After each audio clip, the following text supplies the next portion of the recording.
This review will have spoilers, so I'm going to give my score for the movie as a whole here, at the start. As a Sonic fan, and I do have to emphasize that point, this is a very solid 8 out of 10.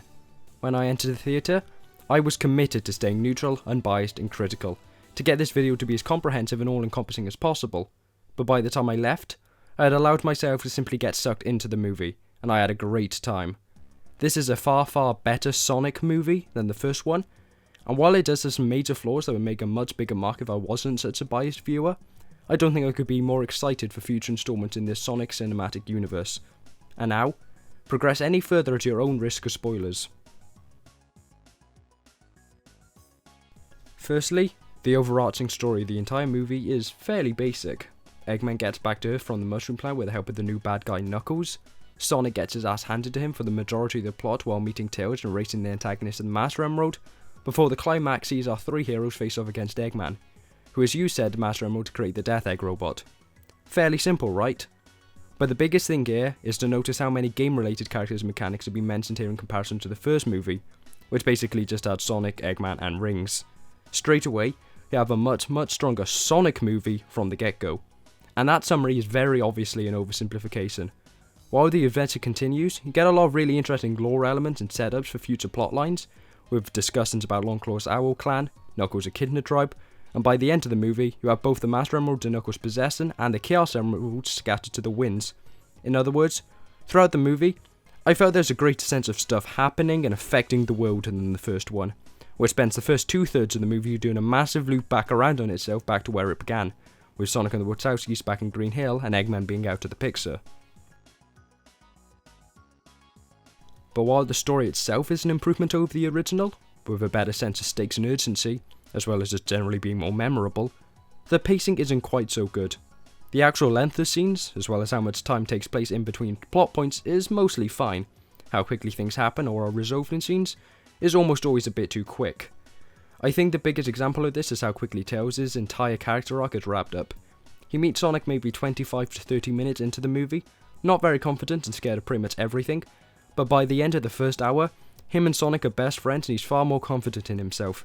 So now, he has nowhere to really develop for the next hour, and to disguise that, he's either unconscious or absent for much of the remaining runtime.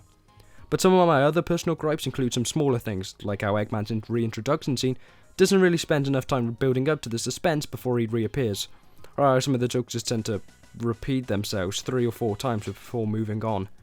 Stuff like the introduction of Gun to Super Sonic also just happens, with not much build up prior to them doing something, or before they disappear.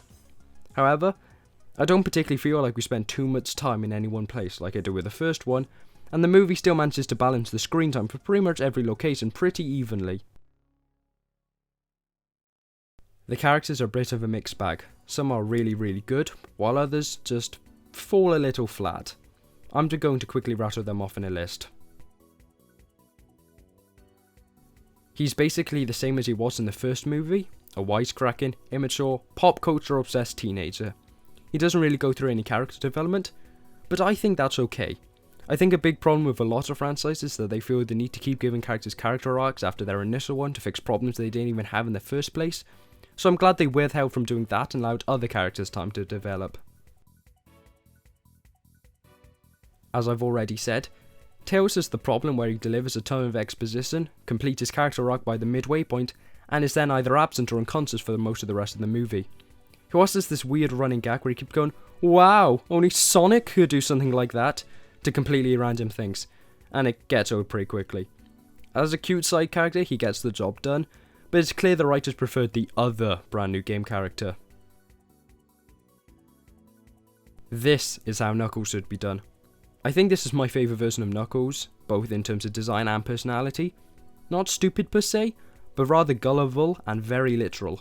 I think Idris Elba did a surprisingly great job, considering I was a little worried it was going to be a case of celebrity casting, managing to make him a genuinely intimidating presence while still being goofy when needed.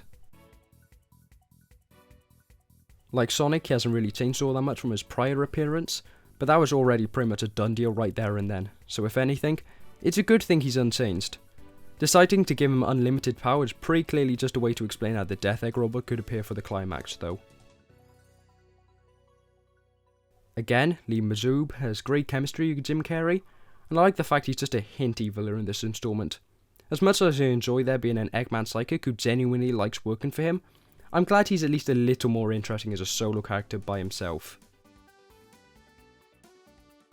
Other than Eggman, I think these are the only two human characters who regularly interact with Sonic where I'm not just thinking about how I'd rather he talk to some of his other animal friends in any form of media. They really hammer home the whole parent angle in this movie, which I think is executed pretty well, even if I don't think everyone will like it.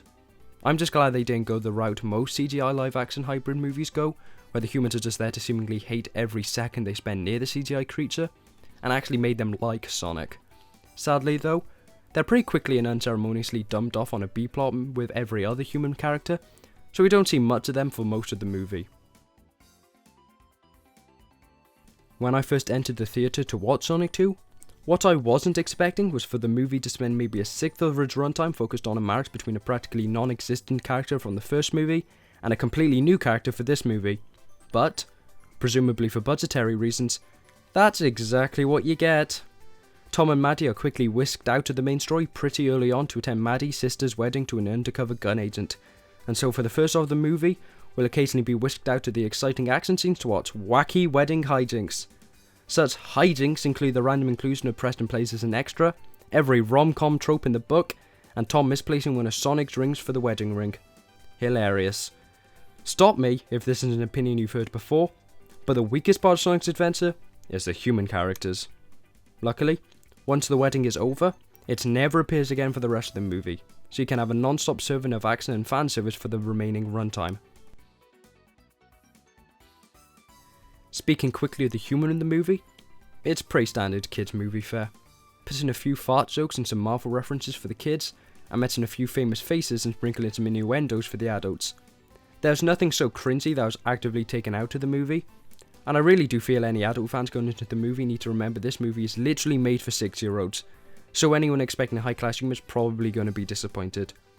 Eggman does floss once though, prepare yourselves accordingly. The fan service, oh the fan service.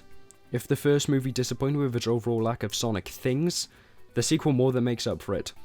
While there are of course the big things, like the Death Egg robot, Buzz Bomber's Eggmobile and Sado in its mid-credit scene, a moment so hyped that I think it's the first time I've ever seen an entire movie audience have a visceral reaction to a moment beyond a few outbursts of laughter, there are plenty of smaller ones that make it feel more related to the original games. I saw ice cap references, the adventure pose, a Splash Hill water truck, missiles from Wing Fortress, gun number plates, and Mega Drive box arts, and that's just the stuff my inattentive self noticed on a single viewing.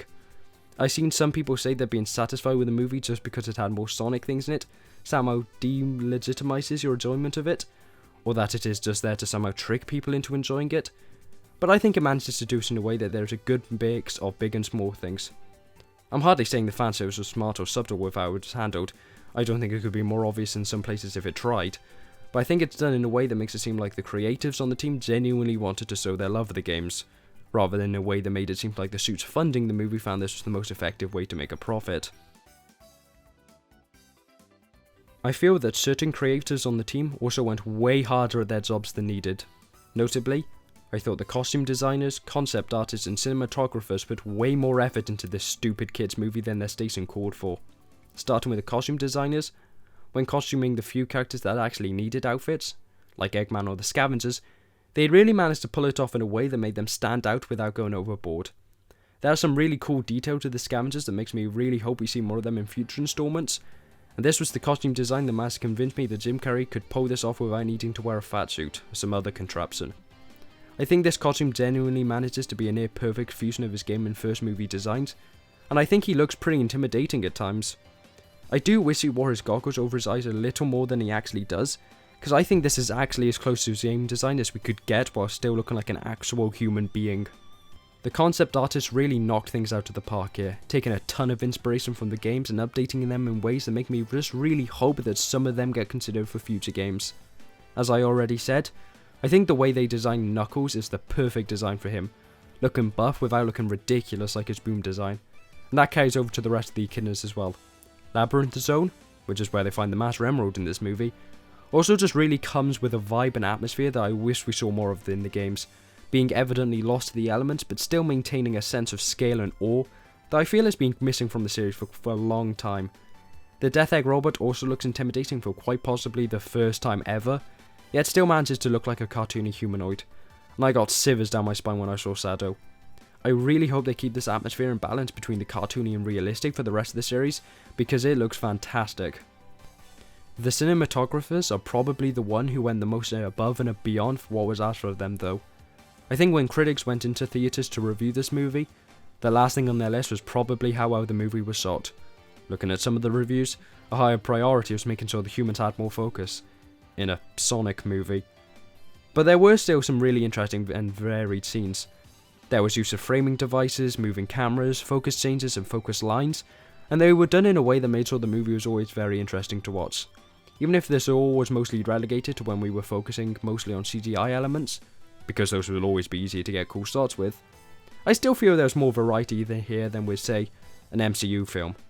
It kept me invested even in some of the slower moments in those scenes, and it really helped to make the entire movie feel more intense, amplifying Sonic's speed, Knuckles' strength, or the intimidation factor of the Death Egg robot or Supersonic. Now finally, we have to talk about the visual effects of the movie. Some were very good, some were very not good. The CGI here was definitely an improvement over the first film, having a lot more variation and genuinely being clearer, likely as a result of the higher budget. There's also a really cool animated sequence when Tails is expositing about the Chaos Emeralds, and it is just so gorgeous that I wanted this style to appear in any future projects from this franchise. Hell, even if they were just to use it to advertise future TV shows or movies, I'd be happy. However, to put all this together, you need to use green screen. There's no two ways around it.